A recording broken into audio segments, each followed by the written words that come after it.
Hello, family. 1 Kings chapter 19. Ahab told Jezebel everything that Elijah had done and how he had killed all the prophets with the sword. So Jezebel sent a messenger to Elijah, saying, "May the gods punish me and do so severely if I don't make your life like the life of one of them by this time tomorrow." Then Elijah became afraid and immediately ran for his life. When he came to Beersheba, that belonged to Judah, he left his servant there. But he went on a day's journey into the wilderness. He sat down under a broom tree and prayed that he might die. He said, "I have had enough, Lord, take my life, for I am no better than my ancestors." Then he lay down and slept under the broom tree. Suddenly an angel touched him. The angel told him, "Get up and eat." Then he looked, and there at his head was a loaf of bread baked over hot stones and a jug of water. So he ate and drank and lay down again. Then the angel of the Lord returned for a second time and touched him. He said, "Go, get up and eat, or the journey will be too much for you." So he got up and ate and drank. Then on the strength from the food he walked 40 days and 40 nights to Horeb, the mountain of God.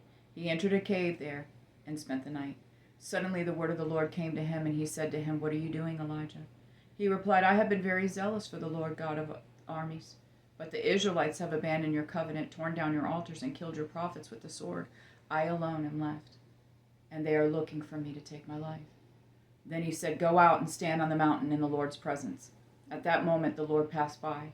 A great and mighty wind was tearing at the mountains and was shattering cliffs before the Lord, but the Lord was not in the wind. After the wind there was an earthquake, but the Lord was not in the earthquake. After the earthquake there was a fire, but the Lord was not in the fire. After the fire there was a voice, a soft whisper. When Elijah heard it, he wrapped his face in his mantle and went out and stood at the entrance of the cave. Suddenly a voice came to him and said, "What are you doing here, Elijah?" "I have been very zealous for the Lord God of armies," he replied, "but the Israelites have abandoned your covenant, torn down your altars, and killed your prophets with the sword.